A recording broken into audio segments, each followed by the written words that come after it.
This is Sparta! Hey guys, hope you're going well. So I'm coming at you from another Airbnb situation. Look at this like beautiful place, by the way. You know that I'm still currently traveling through Europe, through Italy at the moment. Right now I am in Siena in Italy having an amazing time, but I have not been to the cinema to see anything new in nearly 5 weeks, which is crazy. The last thing I saw and did a review on was Venom.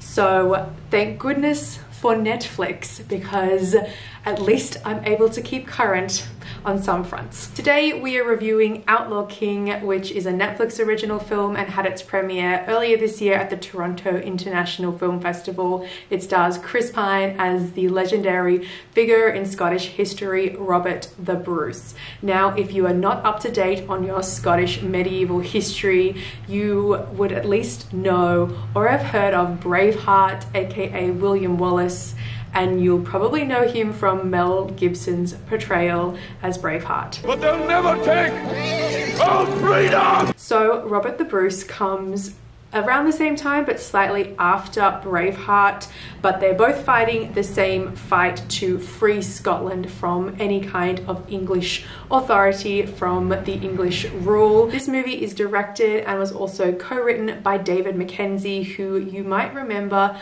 previously partnered with Chris Pine on the film Hell or High Water, which I absolutely loved. And after the success of that film, it was also nominated even for an Academy Award, which is pretty amazing, and definitely well deserved. Chris Pine was also really great in that.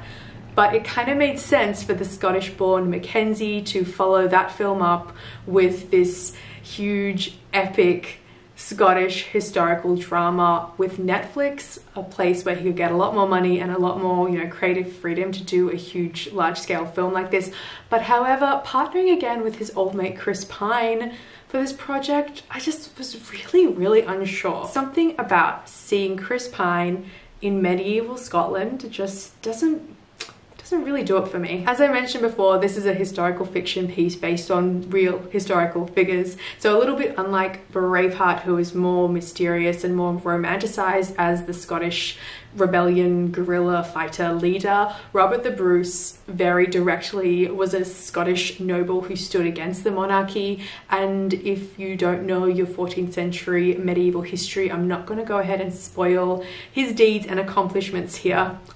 Spoiler free, people, even though it's based in history. You already know I love me some period dramas. I love historical fiction. It's one of my favorite film genres. And Outlaw King does a pretty good job of depicting like life in this time, I thought, but it added these pretty cool little modern camera flares, which I really liked. The opening scene is done in one giant single take, and this camera is just roaming around and around inside this tent as the English king is coming down hard against the Scottish nobility, bringing them into check. And this camera just doesn't cut for, I didn't count how many minutes it was, but it felt like ages as the tension is rising. The camera's going outside the tent, inside the tent, following these characters as there's this little mini duel going on, just kind of roaming in circles. At some point I almost felt a little bit dizzy and disorientated, but it was a very cool effect, an interesting way to bring you into a film, something that I feel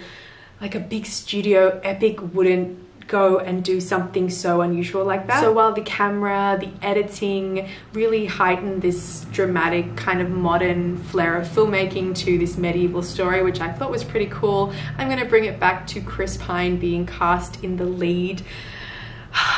I'm sorry, I usually really like Chris Pine, but to me this just didn't feel like the right kind of vehicle for him to show off his brooding acting chops. I don't know, I just didn't see him in this more grounded historical figure.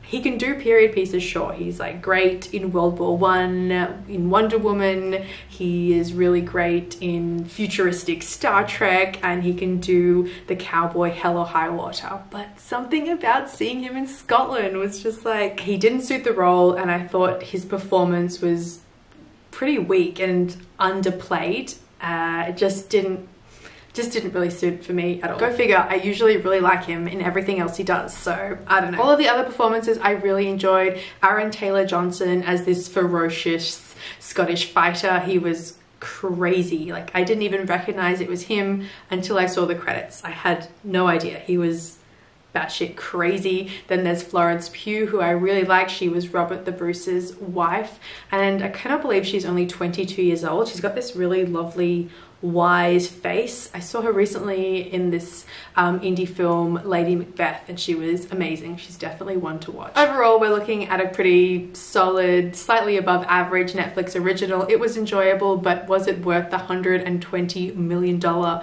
budget to make it an action blockbuster epic? Certainly not. I thought it was pretty good, but I didn't think it was anything amazing. So there you have it, guys. They have been my thoughts on Outlaw King. Thank you so much for joining me today from Siena in Italy.